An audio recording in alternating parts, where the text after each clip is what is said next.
Salut les amis, c'est Timena et bienvenue dans cette vidéo où aujourd'hui, comme d'habitude, on va parler d'actualité tech et geek. Mais on voit ça plus en détail après le générique.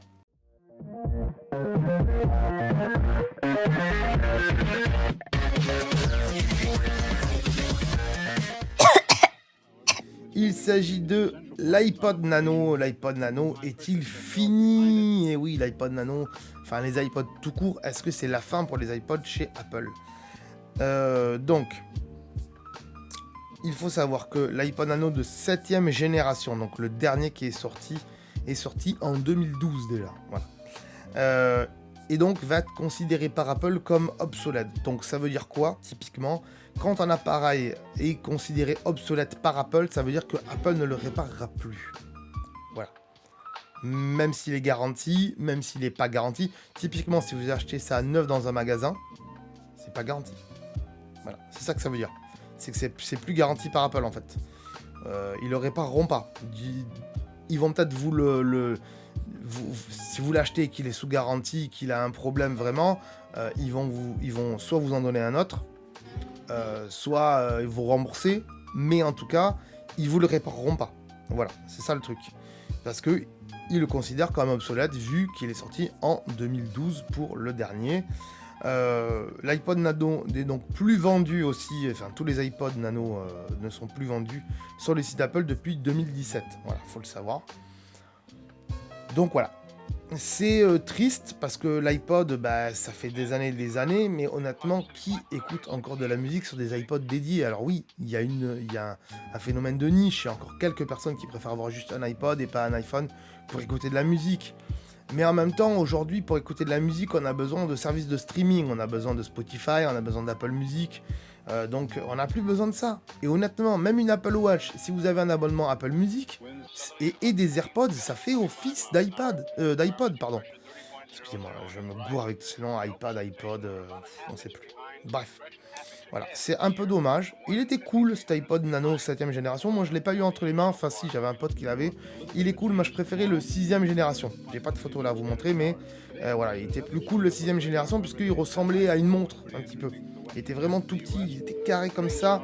On pouvait mettre. Il y avait une marque qui avait fait des bracelets pour la mettre au poignet. C'était vachement cool.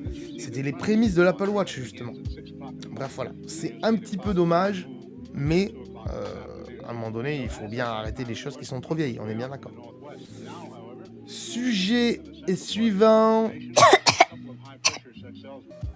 Il s'agit d'Apple Pay. D'Apple Pay, le service de paiement le plus populaire en France. Et oui, selon des statistiques, c'est Apple Pay qui remporte le plus de suffrages. Donc, même si la plupart des smartphones sont sous Android, hein, voilà, y a quand même beaucoup d'iPhone qui circulent en France. Et donc, les utilisateurs d'iPhone et d'Apple Watch, ils sont plus enclins à payer avec leur appareil que les gens sous Android.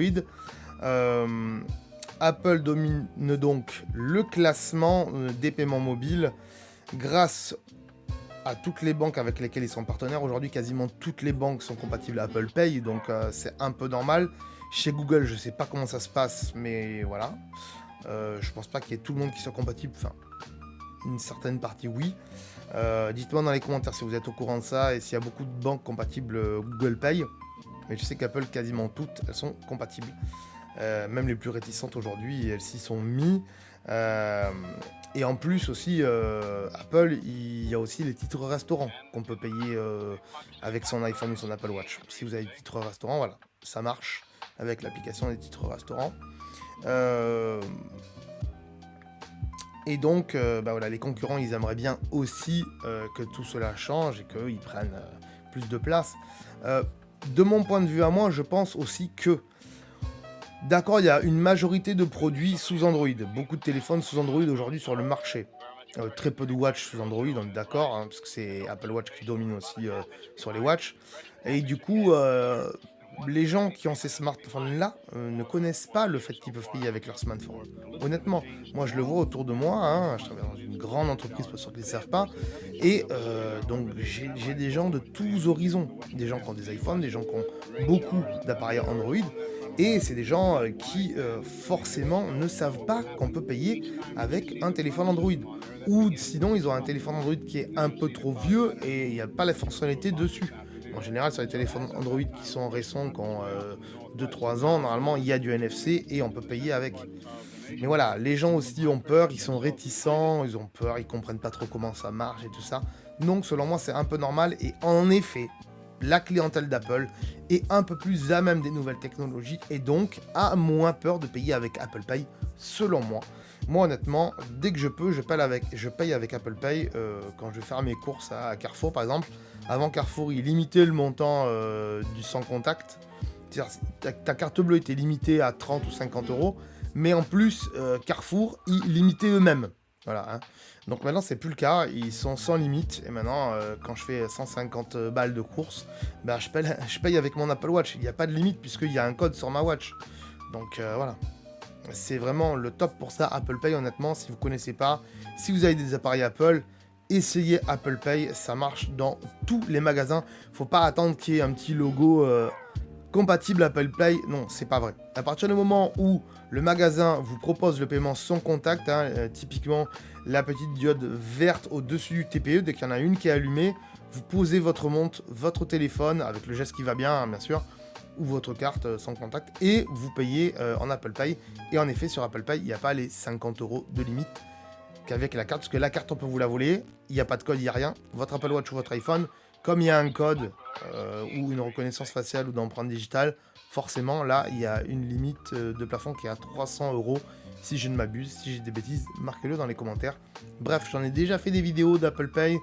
Si votre banque n'est pas compatible Apple Pay et tout ça, donc allez voir sur la chaîne, vous tapez Apple Pay Timena ou Apple Pay École Tech Geek et vous allez trouver ça. Je ne vais pas forcément vous mettre les liens, baladez-vous dans la chaîne et vous allez trouver ça assez facilement. Voilà les amis, n'hésitez pas à partager cette vidéo sur les réseaux sociaux, ça me fera énormément plaisir. Et aussi, n'hésitez pas à vous abonner à la chaîne si ce n'est pas déjà fait, bien sûr, surtout pour ne rien louper de l'actualité tech et geek du moment et aussi pour voir d'autres vidéos assez sympathiques qu'on a fait pour vous sur la chaîne. Moi, je vous dis à très bientôt. Ciao, bye bye. Une légende raconte que si tu t'abonnes à cette chaîne, tu deviendras un vrai geek. Grâce à ce savoir, tu seras plus à l'aise avec le monde d'aujourd'hui. Alors n'hésite pas, abonne-toi.